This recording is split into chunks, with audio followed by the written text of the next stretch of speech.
बिस्मिल्लाहिर्रहमानिर्रहीम। अस्सलामु अलैकुम वरहमतुल्लाहि वबरकातुहू। हम आपको अल-राज़ी इस्लामिक स्कूल की ऑनलाइन टीचिंग सिस्टम में खुशामदीद कहते हैं। क्लास 3 आज हम उर्दू क़वाइद में से कलमा मोमिल पढ़ेंगे कि कलमा मोमिल किसे कहते हैं, कलमा और मोमिल किसे कहते हैं।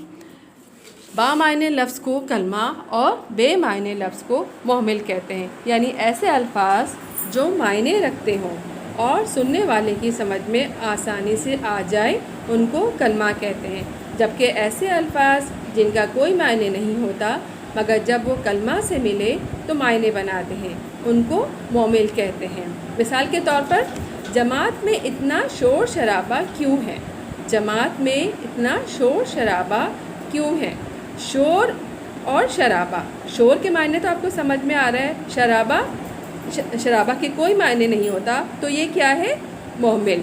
शोर कलमा है, शराबा मोमिल है। ऐसे अल्फाज जिनके मायने समझ में आ जाए वो कलमा कहलाते हैं और ऐसे अल्फाज जिनके कोई मायने नहीं होते वो मोमिल कहलाता है।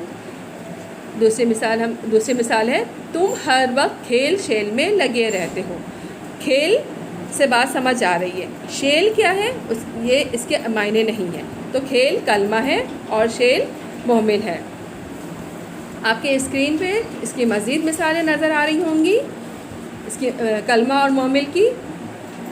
बात चीत, बस्ता बस्ता, गलत सलत, फूल शूल, कॉपी वॉपी, खाना वाना, रोटी बोटी, गप शप। तो इसमें से एक लफ्ज़ जो है वो कलमा है और एक लफ्ज़ मोमिल है। जो बात समझ में जिस लफ्ज़ की बात समझ में आ जाए वो कलमा कहलाता है और जो लफ्ज़ समझ में ना आए वो मोमिल कहलाता है। आइए हम दोबारा से पढ़ते हैं। बात चीत, बस्ता बस्ता, गलत सलत, फूल शूल, कॉपी वापी, खाना वाना, रोटी वोटी, गप शप। इसमें से एक लफ्ज़ कलमा है और एक लफ्ज़ जिसके मायने समझ में नहीं आ रहा है वो मोमिल है। इसके अलावा आपके स्क्रीन पर एक और एक्सरसाइज इसकी नज़र आ रही होगी। इसमें जो है कलमा और मोमिल दोनों अल्फाज मिले हुए हैं।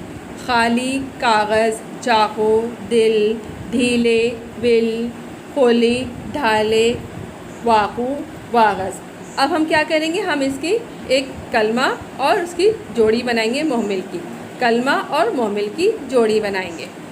खाली की जोड़ी क्या होगी, खाली खोली, कागज़ वागज़, चाकू वाकू, दिल बिल, ढीले ढाले, ये जोड़ी है। उम्मीद है आपको कलमा और मोमिल की मज़ीद मिसालों से कलमा और मोमिल अच्छी तरीक़े से समझ में आ गया होगा। अब हम इस्म की तारीफ़ पढ़ेंगे कि इस्म क्या है। इस्म आपने पहले भी पढ़ा होगा इस्म के बारे में कि किसी भी शख्स, चीज़ या जगह के नाम को इस्म कहते हैं। मिसाल के तौर पर स्कूल, किताब, फ़ातिमा, पाकिस्तान। स्कूल, किताब, फ़ातिमा, पाकिस्तान, ये क्या है, ये इस्म की मिसालें हैं। इस शख्स, चीज़, जगह। शख्स क्या है, फ़ातिमा, जगह क्या है, पाकिस्तान, और चीज़ क्या है, किताब। इसी तरह ये कुछ अल्फाज आपके सामने नज़र आ रहा होगा स्क्रीन पर। इसमें हमें जो है शख्स का नाम अलहदा करना है, चीज़ का नाम अलहदा करना है और जगह का नाम अलहदा करना है। आप ये देखें, ये पूरे दायरे में है। शाही किला, मरियम, खेत, दुकान, पेशावर, असलम, आमना, गाजर, इमरान, मेज़, हारून, पेंसिल, बस्ता, फल, अहमद, मस्जिद, किताब।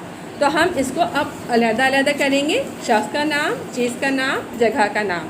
तो इसमें जितने भी शख्स का नाम होंगे वो आप अलग लिखेंगे, चीज़ का नाम आप अलग लिखेंगे, जगह का नाम आप अलग लिखेंगे। शख्स के नाम में क्या है, मरियम, हारून, असलम, आमना, अहमद, इमरान। चीज़ के नाम में है पेंसिल, बस्ता, फल, किताब, गाजर, मेज़। जगह के नाम में शाही मस्जिद, खेत, दुकान, पेशावर, मस्जिद। उम्मीद है आज आपको आज का लेक्चर अच्छी तरीके से समझ में आ गया होगा। कलमा, मोमिल और इस्म की तारीफ़ इसे अच्छी तरीके से प्रैक्टिस कीजिए, याद कीजिए और आगे वीडियो का इंतज़ार कीजिए। अल्लाह हाफ़िज़।